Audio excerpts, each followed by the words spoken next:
अस्सलाम वालेकुम नाजरीन, उर्दू बोल के साथ मैं हूँ आपका मेज़बान वक़ास अनवर। आज हम आज़ाद कश्मीर के एक डिस्ट्रिक्ट बाग के अंदर मौजूद है। बाग के एक साइड एरिया है सरियावड़ा जिसका नाम है। यहाँ पे आप मेरे बैग पे देख सकते हैं, ये रोड की हालत देख सकते हैं। इससे पहले बहुत सी गवर्नमेंट आई हैं, उसमें नून लीग भी आई है, उसमें पीटीआई तो अभी आ रही है, मुस्लिम कॉन्फ्रेंस भी आ चुकी है। इससे पहले काफ़ी उम्मीदवार यहाँ पे आए हैं और विन किया है। और ये एक ऐसा पोलिंग स्टेशन है जो विनर होता है, जो उम्मीदवार यहाँ से विन करता है तो वो आगे विनर होता है। और यहाँ के वोट एस्टिमेटली 8000 से 9000 वोट है। तो इस रोड की ये हालत है, तकरीबन 10 से 15 साल हो चुके हैं। हर उम्मीदवार वादे करता है यहाँ की आवाम से कि ये रोड हम बनाएंगे, आपको सहूलियात देंगे, आपके मुतालबात पूरे करेंगे, लेकिन ये आवाम अभी तक ज़लील व ख्वार हो रही है। अभी तक इनके मुतालबात नहीं पूरे हुए। यहाँ तक कि जो एक बुनियादी सहूलत, जो बुनियादी ज़रूरत होती है यहाँ के लोगों के लिए, वो रोड है, और उनको रोड तक नहीं दी गई। हमारे साथ मौजूद है यहाँ के कुछ रहने वाले रिहायशी भी मौजूद है, हम इनसे भी बात करेंगे कि ये क्या कहते हैं इस बारे में। अस्सलाम वालेकुम। वालेकुम सलाम। आप मुझे ये बता दें कि ये आपकी रोड है, आपका ये एरिया है, यहाँ पे इतने उम्मीदवार आए हैं लेकिन आपकी रोड का अभी तक कुछ हो नहीं सका, तो आप इस बारे में क्या कहेंगे, क्यों नहीं कुछ हो सका? इस बारे में मैं सबसे पहले ये बात करूँ कि ये आवाम की गलती है। आवाम की इसलिए गलती है कि वो गलत कैंडिडेट को जो वोट देते हैं, फिर वो लीड देती है, तो जिसकी वजह से हमारी रोडें रह जाती हैं। उसके बाद सबसे बड़ी गलती हमारे लीडरों की है कि वो जब भी कोई स्कीम जारी करते हैं तो अकेले में जारी करते हैं, वो नहीं कि मोहल्ले वालों को बनाए 8, 10, 12 बंदों को, ताकि उनके सामने स्कीम जारी की जाए। तो वो स्कीम किधर जाती है कोई पता नहीं। तो आपके इस एरिए से मुस्लिम कॉन्फ्रेंस से रह चुके हैं वज़ीर तामीर और तरक्की कन्नन साहब रह चुके हैं, जो कि एक यहाँ के विनर थे। यहाँ के पोलिंग स्टेशन उन्होंने विन किया था, लेकिन उसके बावजूद भी आपका काम नहीं हो सका, आपकी जो मुतालबात से नहीं पूरे हो सके। तो वो क्यों नहीं पूरे हो सकते हैं? ऐसा क्या आपके लोग क्यों ऐसे उम्मीदवार को सेलेक्ट करते हैं कि जो काम नहीं कर सकते हैं? और क्या ऐसे लोग फ्रंट लाइन पर क्यों होते हैं? आप लोग क्यों उनको फ्रंट लाइन पर लेके आते हैं कि जो आपके पैसे खुद खा जाते हैं, मुतालबात पूरे नहीं होते हैं? देखा, जब हमने कर्नल साहब को यहाँ के स्टेशन विन किया था, उस टाइम मुस्लिम कॉन्फ्रेंस में मेरा कर्नल साहब थे, तो वो उस वक्त इलेक्शन जीत गए थे। तो इलेक्शन जीतने के बाद उन्होंने, जीतने से पहले कर्नल साहब ने वादा किया था कि जब भी जीत के आऊँगा तो सबसे पहले मैं ऊपर सरियावड़े का जो रोड है इनका काम करवाऊँगा। लेकिन वो वादे के वादे ही रह गए। उसके बाद फिर हम लोगों ने 2 साल यानी कि 2016 में फिर हमने कर्नल साहब को वोट दिया। आज़ाद उम्मीदवार थे, तो वो आज़ाद उम्मीदवार यानी कि लीड ज़्यादा थी ऊपर अपने स्टेशन से थी, वो हार गए थे। उसके बाद फिर 2000 राजा खुर्शीद साहब को इन्होंने वोट दिया, आज़ाद उम्मीदवार, वो भी हार गए थे। लोग जो है हमारे गलत कैंडिडेट को वोट देते हैं, जिसकी वजह से हमारी रोडें नहीं हो रही हैं। तो बाद लोग ऐसे हैं इस मोहल्ले के अंदर जो स्कीमें लेते हैं, लेकिन आवाम को पता तक भी नहीं होता कि वो स्कीमें आई हैं या नहीं है। आखिर में वो हमारे लीडर हमको बताते हैं कि हमने इस मोहल्ले के लिए 1.5 करोड़ या 2 करोड़ दिया, वो किधर गया हमें नहीं पता। तो हमारे साथ एक और यहाँ पे के रिहायशी मौजूद हैं, हम इनसे भी पूछते हैं। ये रिसेंटली पीटीआई के अंदर थे, इन्होंने पीटीआई छोड़ के मुस्लिम कॉन्फ्रेंस के साथ इत्तेहाद कर लिया। क्यों पीटीआई छोड़ी? और इनका ये भी कहना था कि पीटीआई ने जो टिकट है वो पैसों पे बेचे हैं। उम्मीद है जो कैंडिडेट था जिसने झंडा यहाँ के इस वस्ती हल्का बाग में लाया, उसको टिकट नहीं दिया गया। हम इनसे भी बात करते हैं। ये बता दें कि आपके पोलिंग स्टेशन से पहले विनर थे कर्नल रिटायर नसीम साहब, जो कि मुस्लिम कॉन्फ्रेंस से बिलोंग करते थे, और उनको यहाँ से विनर भी। लेकिन उसके बावजूद आपकी रोड की हालत पीछे हमने बताई भी है। तो आपकी रोड की हालत ये है, और यहाँ के लोगों का ये भी कहना है कि जो हमारी स्कीम मिली, हमारे मुतालबात थे, तो वो पैसे खा गए। तो क्या आप उस वक्त कहाँ पे थे? 2006 में जब कर्नल रिटायर राजा नसीम साहब ने इलेक्शन भारी मैंडेट से जीता, तो उस वक्त वो मुस्लिम कॉन्फ्रेंस से इलेक्शन जीता था, तो उन्होंने उनके साथ हमारे सीनियर 3 कारकुन मौजूद थे। तो वो उस वक्त मैं इस्लाम सऊदी अरब चला गया था, तो वो खासा यहाँ पर कोई काम तरक्याती काम नहीं हुए हैं। तो उसके बाद जब 2011 में आज़ाद लड़े, वो हार गए। 16 में भी हम इलेक्शन हार गए। 16 में हम मुश्ताक मनाज साहब ने इलेक्शन जीता, तो हमारे पोलिंग स्टेशन से हमने मुश्ताक मनाज साहब को 118 या 19 वोट दिए थे। बाकी हमने पीटीआई को विन किया था। लेकिन उस वक्त भी हमारे कारकुन जो मुस्लिम नून के थे, उनको शायद स्कीमें मिली या नहीं मिली, इस चीज़ का हमें कोई सबूत या ठोस सबूत नहीं है मुश्ताक मनाज ने कुछ दिया है या नहीं दिया है। क्योंकि हवाई तो बातें बहुत हो रही हैं कि ये भी स्कीम गई, वो भी, लेकिन प्रूफ सबूत हमारे पास कुछ भी नहीं है।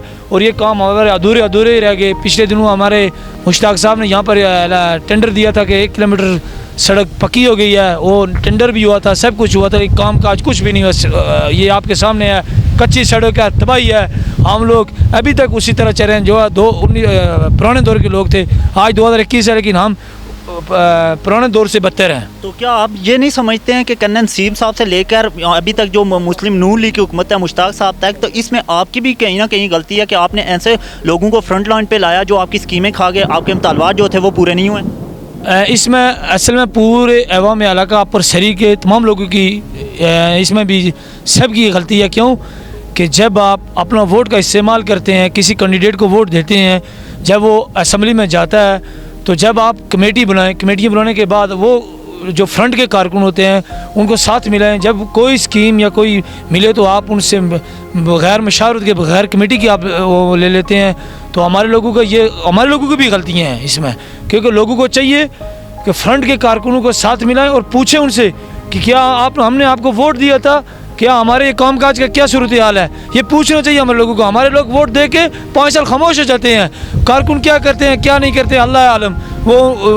फिर वो कारकुन काम कराएं या ना कराएं फिर उनकी मर्जी होती है। ये अवाम की भी गलतियाँ हैं। अवाम की गलती है कि अवाम का ये चाहिए कि लोगों जिस लीडर को आपने वोट दिया, असम्बली में भेजा, उसका पीछा करें, उससे अपने काम काज करवाएँ।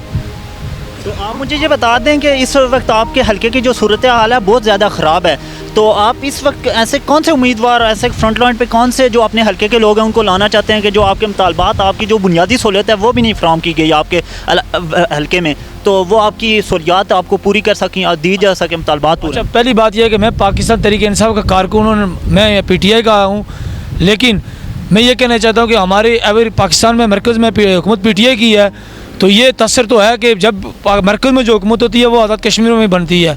तो मैं ये कहना चाहता हूँ कि हमारा वस्ती में हमारे कैंडिडेट सरदार तनवीर इलियास को जब टिकट दिया गया तो आज तक तनवीर इलियास ने किसी हल्के के अंदर, किसी पोलिंग स्टेशन के अंदर, किसी गांव में जाके मुहिम नहीं चलाई है, और न किसी PTI के कारकुन को तवज्जो दी है कि आप मेरे साथ आएँ या मीटिंग करें या वोट दें।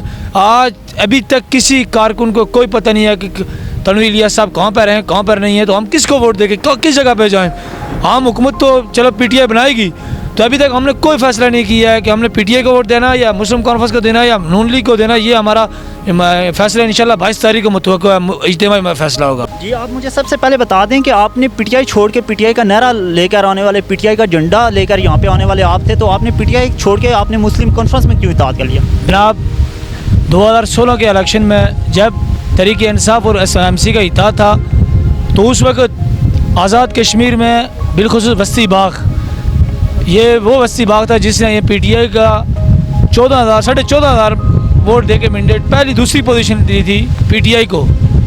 और बस्ती हल्के में राजा वकास सिंह की सूरत में जब 2016 के इलेक्शन में PTI इलेक्शन हार गई थी तो वकास सिंह ने वहाँ से इलेक्शन मुहिम शुरू कर दी थी 5 साल पहले, और करिया गली कूचे में, घर महल्ले, हर गांव में, हर पोलिंग स्टेशन पे जाके लोगों का शुक्रिया अदा किया कि आपने PTI को वोट दिया और PTI को मुनज़्ज़म और मजबूत और एक मजबूत किला बनाया जब टिकट की तकसीम हुई।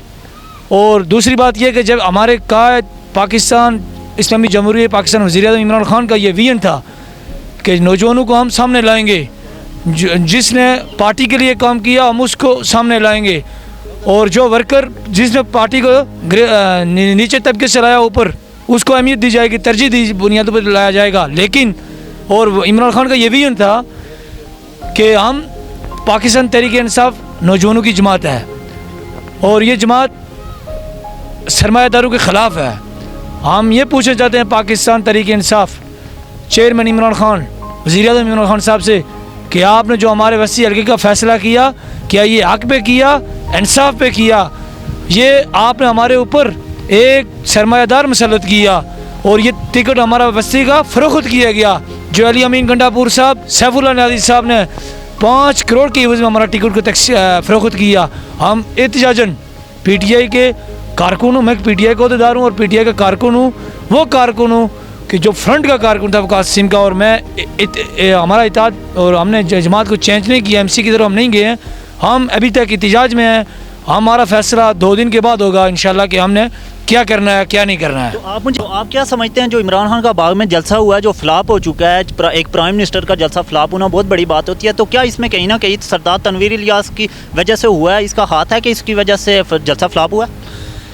जलसा तो इमरान खान का फ्लॉप हुआ है, वो क्यों हुआ है कि वो 6 ज़िलों का जलसा था, तो उस तरह वो जलसा नहीं हो सका। क्यों कि पहली बात कि इमरान खान का विजन था कि हम नौजवानों को लाएंगे, ये करेंगे, ये हमारी पार्टी सरमायादारों के ख़िलाफ़ है। तो जब आप सरमायादार को टिकट दे के जलसा करने जा रहे हैं तो जब अवाम का वहाँ पर रिएक्शन तो होगा। अब जब जिसने असली पीटीआई के जो लोग हैं, जो असली जिन्होंने पीटीआई के लिए वर्क किया, पीटीआई को ज़िंदा रखा, उनको आपने इग्नोर कर दिया।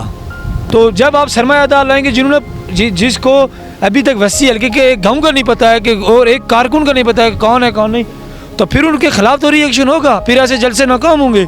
फिर हमारे वज़ीर आज़म साहब ने कोई आज़ाद कश्मीर भाग के लिए कोई वीर नहीं लाया, कोई नया ऐलान नहीं लाया, वही 5 साल पुरानी बातें शुरू कर दी कि NRO दूसरा तीसरा ये वो, जो हम सुन के वो थके हुए हैं। जी नाज़रीन, जैसा कि आपने हमारे साथ यहाँ के रहायशियों की भी गुफ्तगू सुनी, उनका भी कहना ये था कि जितने भी हुक्मरान, जितने भी उम्मीदवार यहाँ पे हमारे हल्के में आए हैं, उन्होंने हमारे साथ ज़्यादती किया, नाइंसाफ़ी किया, हमारी जो बुनियादी हुकूक थे, जो हमारी बुनियादी सहूलतें थी, वो भी हमें नहीं फराहम की। और इसके अलावा जो अगर किसी उम्मीदवार ने पूरी भी की हैं तो इनके जो फ्रंट लाइन पे वर्कर थे उन्होंने अपने तक वो सहूलतें महदूद रखी और पैसे खुद खा गए। इस हल्के के साथ नाइंसाफ़ी हुई है। ये हल्का है हल्का वस्ती बाग LA 15। इसी के साथ अपने मेज़बान कासन अनवर को दीजिए इजाज़त। अल्लाह हाफ़िज़।